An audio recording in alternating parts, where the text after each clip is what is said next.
Welcome back to AM Northwest. You know, when it comes to vintage treasures and knowing what they're worth, our next guest is an expert. Here to share his always helpful tips, we welcome back antique appraiser Gary Germer. Great to see you. You too, Helen. Thanks for having me back. It's always fun to find out what you find and prize and all this. So, okay, let's start. I know you're a huge Beatles fan. I am. I'm a big Beatles and pop culture fan. Yeah. I brought this today because it's obviously a blacklight poster. Obvious to you and I, it's a blacklight poster. Because we're old. Yeah, you get under 30, they don't know what you're talking about a blacklight poster. I used to love blacklight posters. And and so they're kind of being rediscovered by the 20-somethings. Oh, like, really? Oh, it's really cool. Okay. It's a blacklight poster, you know, and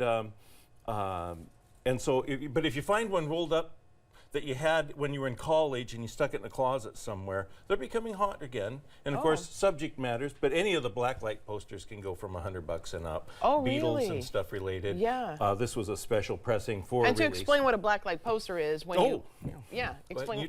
No, go ahead, explain.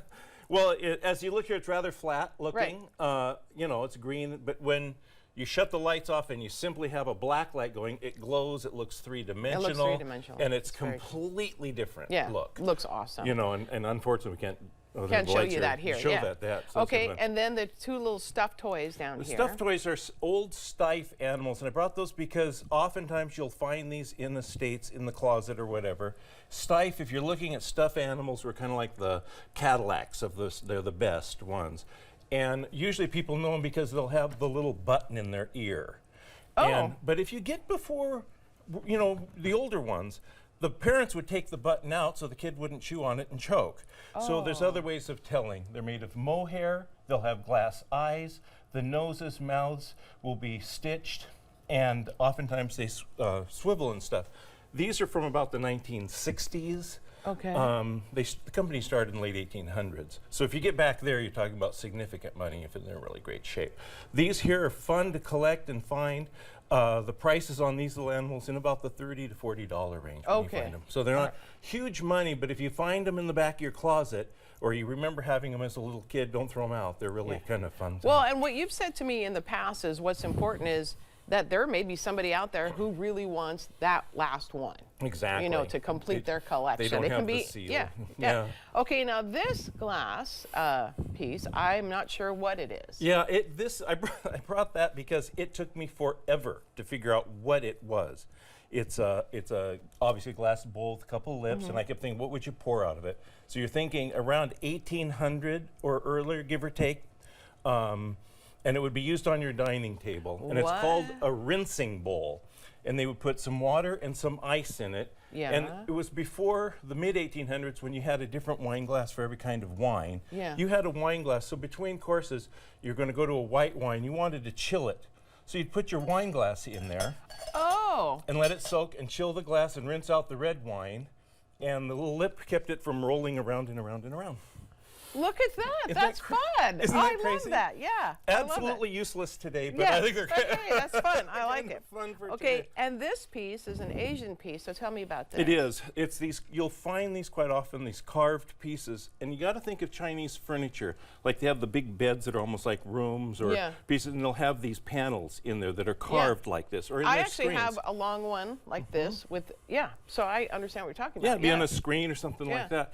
Well, the thing is that this is all the work. This is a really nice, really thick one. Some are shallower carved, and that's you can kind of judge their value based on that. So is it more value when they're raised out of the frame? Well, it's more three-dimensional carving. Okay. You know, and so the carving's more detailed and gilded. What's interesting, though, is the way they built their furniture.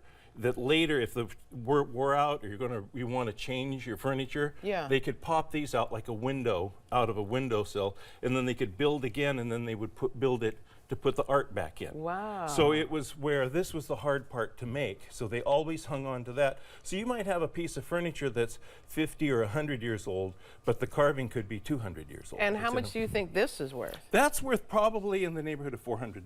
Wow. Yeah. I get that. Okay, now you have some vases over here, or do you want to talk about the pictures? Either one. We can go the vases. Let's talk about those. Okay. Now, you're going to find a lot of this out of estates, and this is the sort of thing that got eBay going, that and Pez dispensers. Oh. You know, everybody was trading and collecting old American art pottery.